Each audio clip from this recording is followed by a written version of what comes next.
And then where are we going in the future? Because, we talked about where we are now and just a little bit into the future. We're now at a little bit of a crossroads with the combine. Sports science has made its big splash in performance and with teams and pro sports. We're doing more with, like I said, the force plate. We're looking more at possibly adding a force plate when they do their vertical jump. There's a movement possibly to get rid of the bench press and make it more a velocity test, maybe a medicine ball throw or a bench press with velocity where you do a percentage of your body weight. And if we have like a portable tendo unit, we can see how much force that they are able to move the bar. Do we want to do more something that really measures total body strength or lower body? And we're talking about a mid-thigh pull possibly, but there's different things. We're always trying to each year kind of reassess the test. There was a movement a couple of years ago to get rid of the lane agility test, but general managers just liked it too much. They loved how seeing them move around the key, and more it was a movement assessment test just to see how well they move functionally. So, and I should mention when we talk about these changes, it takes a lot to change in the NBA for these combines. It's not something we just say, hey, the next year we change it. So for example, when we brought in electronic timing, we had a 3-year phase out of the handheld timing. However, so here's another really interesting, this is a very interesting point that we need to make sure guys, that people out there know. Not every player that comes out in the draft is at the NBA combine. So the players that show up at the combine are a percentage of people because, the scouts, you got some people from overseas. What we had to do is you got people retesting other people who are not at the combine. Well, some people didn't have electronic timing. So even though we phased out the handheld, we still do the handheld to this day because there's some teams that have chosen not to do electronic. And we have years and years of data. So some people might want to say, how athletic is this guy compared to LeBron James or compared to Carmelo Anthony? Or when back then we only did handheld. So we still do the handheld timing, even though electronic is the primary way we do. We still do both just because the team said, hey, wait a minute, what if we don't have the technology that you guys are using? We want to be able to compare our people that we're bringing in to the people at the combine, if that makes sense. So that's something that I think is important to note, to mention. Now, as we move forward here, now the next thing is, I gave you the background of kind of where the combine was when I was there, but let's talk about a new beginnings here. What would we want to do? And why do we want to do it? And I'm going to tell you this, times have changed. And when we talked in 1997 and why to do the combine, the reason for doing the combine is because at the time, the testing in the way scouting was being done is guys were getting overtrained and hurt. Some teams just got a better advantage, and we want to make it competitive advantage amongst these individuals looking at different teams. Now, sure, if a player doesn't want to work out for certain teams because he doesn't want to get drafted to this team, then he just won't show. But at the end of the day, we want to make the testing, the basketball playing is going to show who's really the best basketball player, right? But when you're scouting guys in college, you're noticing the best of the best. So like if I'm scouting a guy, let's say I'm scouting NBA player B, and this player, I'm watching him, he's a really good player in smaller division basketball. Well, he's so much more athletic, so much better, but we're not comparing him to the most elite. So we want to take him out of that setting and we take the elite and put them against each other. So we might think he's really fast, he can jump really high from what we saw scouting, but at the same time, he just might be an average athlete with guys who are below average, or he might be kind of elite compared to people who are not very elite. So we want to take the elite of the elite and put them against each other and really see how, because once we learn out of this is that NBA athletes, for the most part, are not just great compensators and great basketball players, they're very elite athletes when it comes to the jumping. And so a lot of these differences amongst these tests are a hundredth of a second, are tenth of a second longer test, is 1 or 2 repetitions in a bench press, half inch and a half on the vertical jump. So the testing was very important especially once now where we are now, and we're in an age of analytics now, advanced analytics. So now these numbers are taken so much more seriously than they were probably 10 to 20 years ago. Back then, it wasn't so much what the numbers were, like I said, it was how were numbers A compared to numbers on player A compared to player B. Now we're still comparing, but now truly, is this person a good jumper? Is he truly very fast straightaway speed? So nonetheless, as time has changed, so has the focus on how the numbers are being looked at and the point of reference on this. So let's look at this with new beginnings. What do we want to learn now?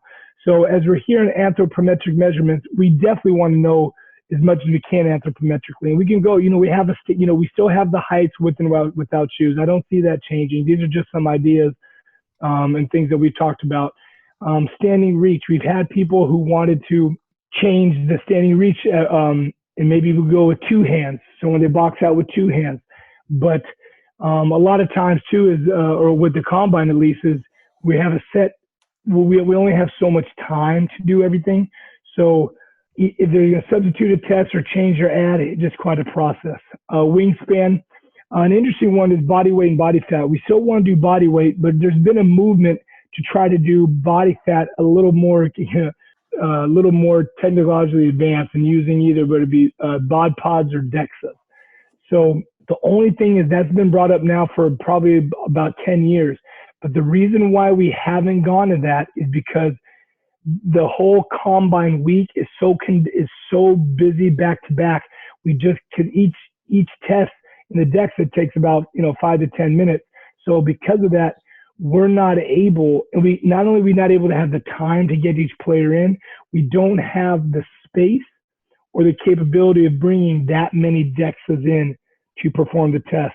So to this day, we still use calipers, more so because we know there's more exact tests there can be, yet we still use it as a good way to compare A to B, because we have enough data on the skin dex that people can say, okay, this player was 12%, what's this player? Now, in our own team with the Clippers, I still use calipers and DEXA.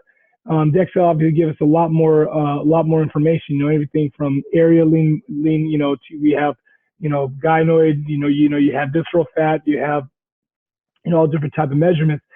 Yet I still use it on the day, every 2 weeks or every month, how often we do it, just to see changes in people, not to tell me exactly where they are, but I can see kind of how their body's trending. So we've stayed with the calipers there. Hand size. Here's another one we do now. We started this one probably about 7 years ago. We take their hand, we measure from thumb to outside of pinky, and then from first crease in the hand to the top of their finger. And when we talk about advanced analytics, that's a big wow factor. We're seeing that hand size a correlation to be deflections in basketball and in the defensive skills, and I believe in block shots as well. So hand size is something that has pretty much used in advanced analytics. So that's something to take note of. And then what other ones do you want to put here? Is there other things? Some people, what do you guys want to put here? What are anthropometric measurements you guys would like to see and compare amongst them? And let's talk performance characteristics. So now we had speed, linear and multi-directional. So now with the speed, we definitely have the 3/4 court sprint test. Maybe you want to do a 40-yard test.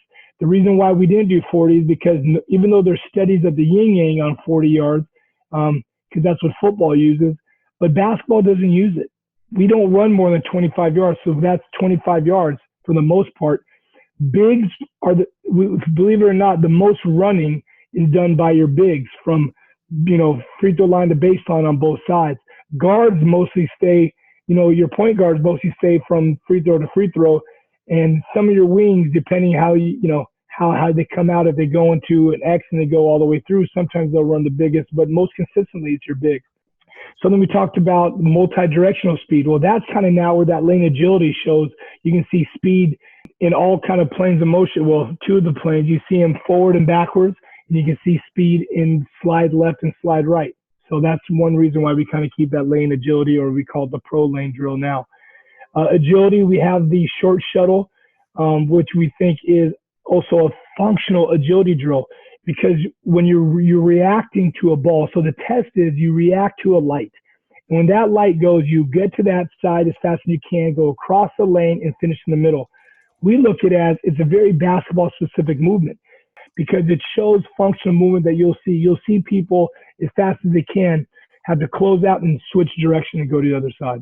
So we call that a good functional agility drill, and you can see it on the basketball court. So those are the two agility drills we have right now. There hasn't been talking of more. Maybe there's one that you guys like. Power, we talked about that. We talked about, well, how do we want to measure their power? Well, we're getting some force plate work. We're seeing, rate of force development. We see that. We still have the vertical jumps. Maybe we want to combine the force plate with the vertical jumps. Let's look at it more from a movement analysis as well. That's been something that we've grown, and maybe you guys have something else that you'd like to see there. Let's talk about upper body strength. This is an interesting one because we've used the bench press. Now, what else could we do? We've talked about a medicine ball throw. We talked about the velocity bench press of a percentage of a people's weight, and how many times can people either move it or how fast can they move a percentage of their weight. So we individualize instead of making an absolute number, it's a relative to their weight. This is an ongoing conversation we're having, combining sports science. So you do like a force plate push-up. So now you can kind of see what upper body force is put into the ground as they do a plyometric push-up or a regular push-up. Lower body strength, that's the one we've talked toward, total body strength.